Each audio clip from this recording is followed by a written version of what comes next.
10년 이상 실리프팅에 계속 매진하면서 큰 깨달음을 얻은 게 하나 있습니다. 우선 여러분, 실리프팅 받으려면요, 비교해 주세요.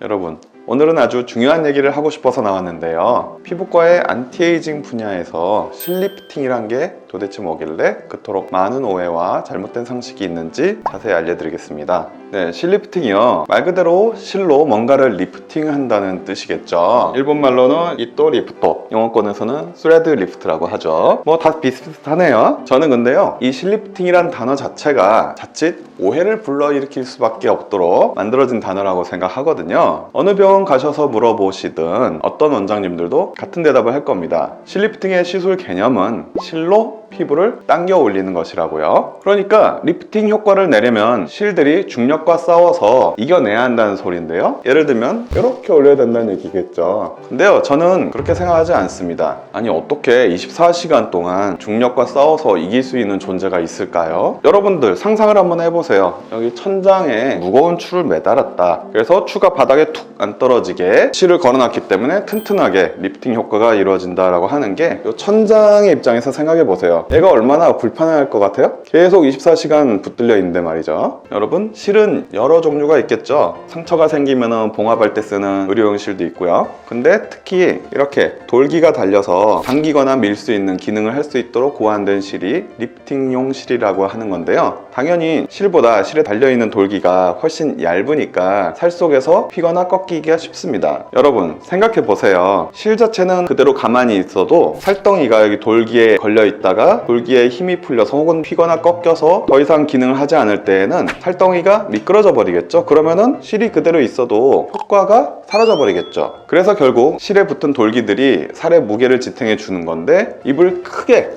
벌려서 먹고 마시고 하다 보면 돌기들이 반복돼서 움직이기 때문에 보다 빠르게 마모가 됩니다. 그래서 실리프팅 효과가 콜라겐까지 합쳐서 원래 1년은 충분히 간다고 얘기를 하는데요. 실제로는 6개월도 안 간다는 소리를 흔히 듣는 게 실이 끊어져서가 아니고요, 실에 붙어있는 돌기들이 원래 약한 거예요. 그래서 실루엣이라는 오래가는 실을 권유드리기도 하는데요. 의사들끼리 말하는 PDO 성분이 아니라 PLLA라고 하는 스컬트라와 동일한 성분을 실로 만들어서 유지기간이 2년 이상 간다고 해요. 그리고 가느다란 돌기 대신에 실을 둘러싼 둥글게 생긴 콘 모양 구조물을 가지고 있어서 돌기도 튼튼하고요. 근데 실루엣의 큰 단점은 미국 제품이라서 특허가 있어서 원가가 비싸다는 점이죠. 그래서 저는 PDO 성분의 일반 실로 1년 이상 효과가 유지되는 실리프팅을 많이 하고 있는데요. 제 시술 방식 자체가 이렇게 돌기들을 살에 꽂아서 당기는 방식으로 하는 게 아니고, 살들을 아래에 실을 넣어서 부드럽게 떠받치는 방식이기 때문에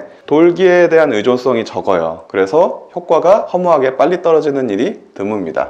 근데 실리프팅을 유튜브에서 검색하니까 뭐 딤플이란 단어가 되게 많이 나오던데, 그거 생기면 좀 큰일 나는 거 아니에요? 좀 정확하게 설명해 주시면 좋을 것 같아요. 네, 맞습니다. 딤플이란 거는 원래 골프공에 있는 무수히 많은 오목한 부분들을 딤플이라고 하죠. 실리프팅에서 딤플은 뭐냐면요, 살이 보조개처럼 쏙 들어가는 현상을 딤플이라고 하는데, 실리프팅을 받으면 10명에 1명 정도는 딤플이 생긴다고들 해요. 딤플이 왜 생기는 거냐? 제가 정리해 봤습니다. 자, 1번, 실이 피부에 너무 얕게 들어갔다 걸쳐지는 거예요. 그래서 피부 표면에 이런 아주 자잘한 딤플이 일직선으로 생기는 것을 리니어 딤플이라고 하고요. 2번, 실의 끝부분에 살이 많이 걸리면서 생기는 큰 딤플, 이런 식으로 돼서 큰 딤플이 생기기도 해요. 마지막 세 번째는요, 지방 흡입을 얼굴에 받았다든지 아니면 눈밑 지방 재배치하면서 이제 수술 받으신 분들은 피부 밑에 안 보이는 흉살들이 많이 있는데, 그걸 모르고서 실리프팅을 하면 흉살들하고 실이 만나면서 전체적으로 우글우글 울퉁불퉁하게 변하는 그런 느낌의 딤플이 있습니다.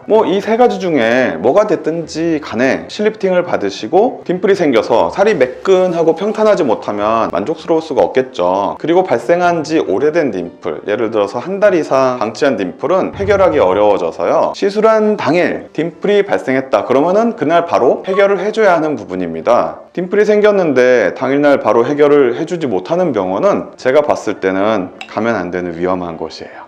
그러면 어떤 분들이 실리프팅을 받으러 가야 되는 걸까요?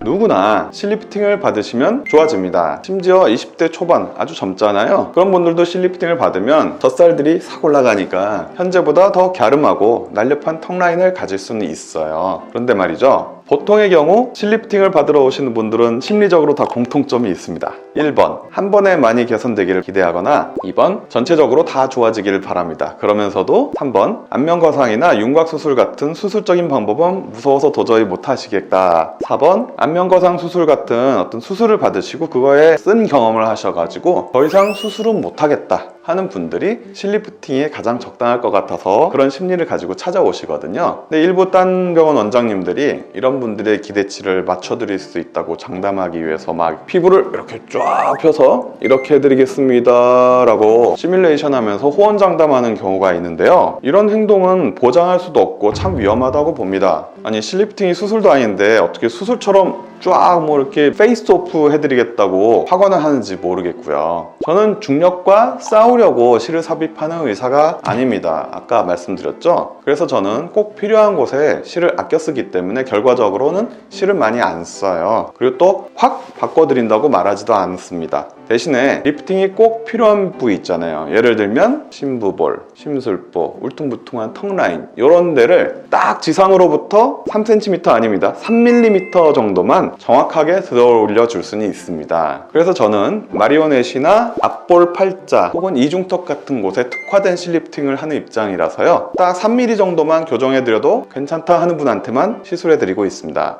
미니 거상술이라고 많이 들어보셨을 겁니다. 아무리 의술의 신이라고 해도 효과도 미미하고 심부볼이나 심술보는 교정이 하나도 안 돼요. 클래식 안면 거상술을 하자니 칼처럼 생기는 칼기 변형도 생길 수 있으니까 이것도 못하겠고 저것도 못하겠다, 혹은 재수술은 엄두도 못 내겠다, 그런 사람들이 대안을 찾아보시다가 결국 저희 병원까지 오시게 되는 경우가 있거든요.